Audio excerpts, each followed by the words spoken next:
Hello all, welcome to బండి let's talk.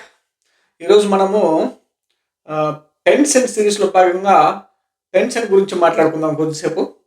Pension ఎలా నడుస్తుంది? నాకు తెలిసినంత వరకు ఆగస్ట్ ఎండ్కి వచ్చేసినాం. మనం September first week, September first second pension distribution గురించి మాట్లాడుకుందాం. అంతకు ముందుగానే నాకు తెలిసినంత వరకు కొన్ని న్యూస్ వస్తున్నాయి. దీని కథ ఏదో చూద్దాం పరిస్థితి. ఆ, తర్వాత మాట్లాడదాం. ఈ వీడియో చూడండి, తర్వాత నేను మాట్లాడతాను. వీళ్ళంతా పింఛన్ లబ్ధిదారులు దాదాపు కొన్ని సంవత్సరాల నుంచి వీళ్ళంతా వివిధ కేటగిరీల్లో పింఛన్ పొందుతూ ఉన్నారు. అయితే పింఛన్ మీకు నిలిపివేస్తాము, మీకు ఎందుకు పింఛన్ తీసివేయకూడదంటూ నోటీసులు కూడా జారీ చేశారు.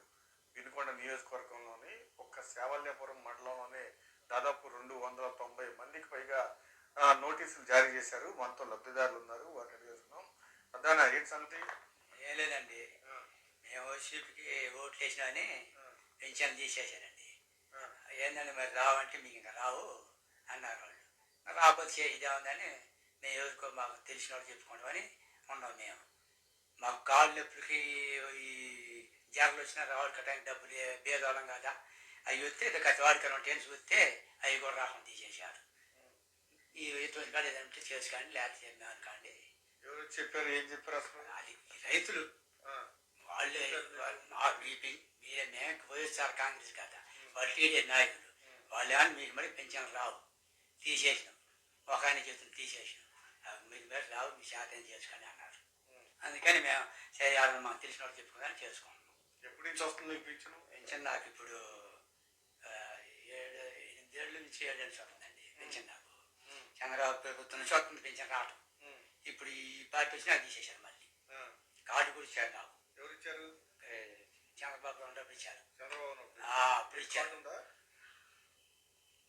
ఇంకా కార్డు కూడా ఉందండి.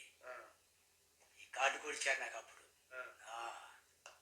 ఇప్పుడు అవన్నీ రాకుండా చేస్తున్నారు. మళ్ళీ పింఛన్ రాదని చెప్పేశారు కదా, నీకు పింఛన్ రాకపోతే అట్లాంటి పరిస్థితి ఉంది. మందులు ఆడుకోవటం ఏముందండి, ఇంకా మనసులో పట్టమే. ఇంకా డబ్బులు ఆడుకోవటం మనకి లేని వాళ్ళకి పెన్షన్ తెచ్చు. ఇప్పుడు బాగా చూపించుకుంటే డబ్బులు లేవు కదా, మనం చూపించుకోవడానికి. ఒక మండలంలోనే దాదాపు 290 నుంచి 300 పెన్షన్లు తీసేసినారంటే ఇంకా చూసుకోండి మీరు. దాని త్రూ అవుట్ స్టేట్ ఎన్ని తీసేస్తారో నాకు తెలిసి ఊహకు కూడా అందదు. ఇంకా పోతా ఉంటే చంద్రబాబు నాకు తెలిసినంత వరకు వైఎస్ జగన్మోహన్ రెడ్డి అనే వ్యక్తి వాలంటరీ సిస్టమ్ పెట్టి పార్టీ చూడకుండా, కులం చూడకోకుండా, మతం చూడకోకుండా, రీజన్ చూడకోకుండా ఎవరైతే ఎలిజిబిలిటీ ఉంటుందో ఎలిజిబిలిటీ ఉన్న ప్రతి వ్యక్తికి ఇర్రెస్పెక్టివ్ ఆఫ్ పార్టీ ప్రతి ఒక్కరికి పెన్షన్లు ఇచ్చి పెన్షన్లను దాదాపు 2019 నుంచి 2024 వరకు పెన్షన్ని పెంచుకుంటూనే పోయినాడు. కానీ ఏ నెల కూడా పెన్షన్ తగ్గించుకుంటా పోలేదు. ఇప్పుడు ఏదైతే పెన్షన్లు ఉన్నాయో దాదాపు నువ్వు ఈరోజు ఇప్పటికి దాదాపు థర్డ్ టైం నువ్వు పెన్షన్ ఇవ్వడానికి రెడీ అవుతున్నట్టున్నావు. థర్డ్ మంత్ ఇప్పటికే దాదాపు ఫస్ట్ మంత్లో కొన్ని కట్ చేసి ఎవరికి తెలియకోకుండానే సెకండ్ మంత్లో దాదాపు 70,000 పెన్షన్లు కట్ చేసి పెన్షన్ కట్ చేసుకుంటానే నువ్వు బయలుదేరుతున్నట్టున్నావు. కానీ పెన్షన్లు పెంచుకుంటా పోయే పరిస్థితి ఎక్కడ కూడా కనిపించట్లేదు. నువ్వు ఎవరికైతే ఎలిజిబిలిటీ ఉంటుందో వాళ్ళకి ఏ మాత్రం కూడా ఇచ్చే పరిస్థితి లేదు. తను చూడండి, దాదాపు ఎవరైతే ఈ వీడియోలో నేను చూపించానో తను దాదాపు 7-8 ఏళ్ళ నుంచి పెన్షన్ ఓడారు. తన ఫేస్ చూస్తేనే, తన బాడీ కండిషన్ చూస్తేనే తెలుస్తుంది మనకి తను ఓల్డ్ ఏజ్ పెన్షన్ తీసుకుంటున్నాడని. అదే విలేజ్కి సంబంధించిన తను వచ్చేసి వైఎస్ఆర్సీపీ సింపథైజర్ అని చెప్పేసి అదే విలేజ్కి సంబంధించిన టీడీపీ సింపథైజర్స్ వాళ్ళు డైరెక్ట్ ఈ వ్యక్తికి వచ్చేసి చెప్తున్నారంట, నువ్వు ఎట్లా ఇప్పటి వరకు మొన్న ఎలక్షన్స్లో వైఎస్ఆర్సీపీకి ఓటేసిన కాబట్టి నీకు పింఛన్ రాదు, ఇంకా పింఛన్ ఆల్రెడీ మేము ప్రపోజల్ పెట్టాము ఈ క్యాండిడేట్కి పింఛన్ తీసేసేయండి అని, ఓల్డ్ ఏజ్ పెన్షన్ని. ఇంత దారుణంగా నీకు అధికారాన్ని తీసుకెళ్ళి టీడీపీ క్యాడర్కి మీరు కట్టబెడితే మీరు ఏ టైప్ ఆఫ్ అడ్మినిస్ట్రేషన్ చేస్తా ఉన్నట్టు పొద్దున్న లేచిన నుంచి ఇంతవరకు బడాయి చెప్తా ఉన్నారు కదా, మీరు ఇంతవరకు డప్పాలు కొడుతున్నారు కదా. చంద్రబాబు అనే వ్యక్తి అడ్మినిస్ట్రేషన్లో ఎక్సలెంట్ అని. ఇదే అడ్మినిస్ట్రేషన్లో ఎక్సలెంట్ అంటే నవ్వుతారు చంద్రబాబు. ఎవడన్నా చూసినాడనుకో మామూలుగా నగరు కాసింతన సిగ్గు లజ్జ ఉండాలి. అరే భాయ్, వాళ్ళు కూలీ నాలి చేసుకొని కూలి పనులకు వెళ్ళి వాళ్ళ జీవితం వాళ్ళు బతుకుతూ ఉంటారు. వాళ్ళకి ఇష్టం వచ్చిన వాళ్ళకి ఓటేసుకుంటారు. మీరెవరు చెప్పడానికి ఎవరికి ఓటేయాలి ఎవరికి ఓటేయకూడదని?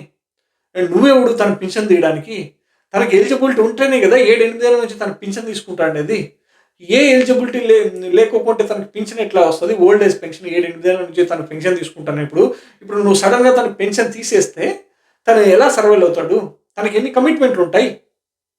తను చెప్తున్నాడు తను ఆల్రెడీ తనకు ఆరోగ్యం బాగలేదని, తనకు వచ్చే ఈ 4,000తోనే తనకి కాలం గడుస్తుందని తను చెప్తుంటే, తనకి అంత అవసరం లేదనుకుంటే, తన బిడ్డలు ప్రయోజకులు అయితే కనుక తనకు అంత అవసరం లేదనుకుంటే ఇంత వచ్చి మీడియా దగ్గరికి వచ్చి చెప్పుకోవాల్సిన అవసరం లేదు కదా. తన ప్రభుత్వ ఆఫీసర్ దగ్గరికి వచ్చి చెప్పుకోవాల్సిన అవసరం లేదు కదా. ఇంత సిగ్గుమాలిన పని, ఇంత హేయమైన చర్య అసలు చేయకు చంద్రబాబు. నువ్వు ఏం దానికి చేస్తున్నావు? అసలు ఎందుకు అధికారం నువ్వు టీడీపీ క్యాడర్ చేతిలో పెడుతున్నావు? నువ్వు అధికారంలో ఉన్నావా, లేదంటే నీ పార్టీకి సంబంధించిన టీడీపీ క్యాడర్ అధికారంలో ఉందా? ఒక మండలానికి దాదాపు 300 పింఛన్లు తీసేస్తే దాదాపు ఎన్ని మండలాలు ఉన్నాయి ఈ రాష్ట్రంలో? ఇట్లా పోతా ఉంటే నువ్వు ఎన్ని పింఛన్లు తీసేస్తావు? వీళ్ళందరూ గోడ తోలుతారు చంద్రబాబు నీకు. వాళ్ళు 4,000తో అంటే వాళ్ళ పూట గడుస్తుంది, వాళ్ళ ఇల్లు గడుస్తుంది నెలంతా.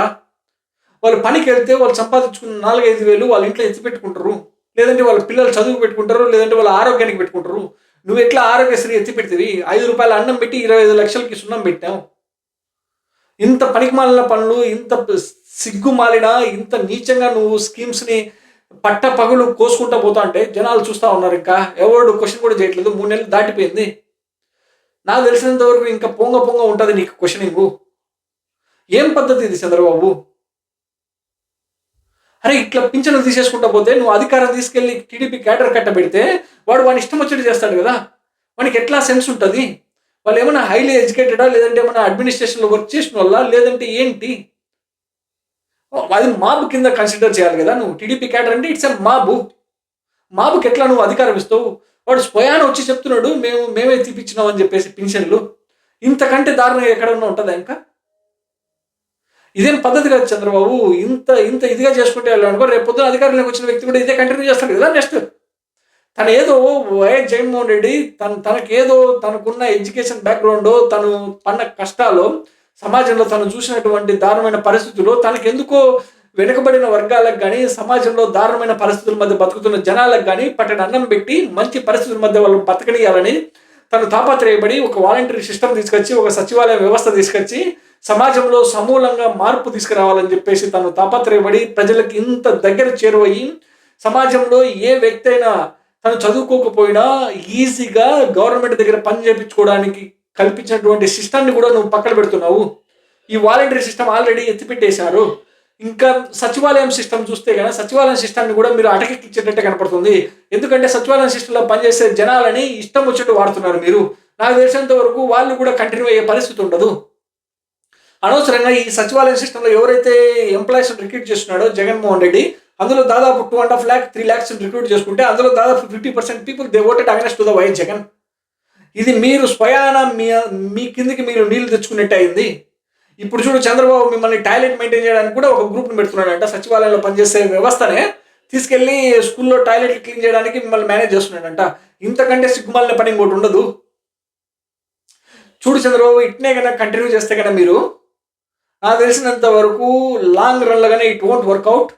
I think he will step down shortly. This is very bad governance as per my knowledge. I think I haven't seen such type of instances even any general election. This is the first general election I see a lot of nonsense after 2024. Please stop this violence. Please focus on governance. Try to deliver the promises, whatever you promised to the public, else people will revolt against you. Thanks so for watching. Have a nice day. See you in next video.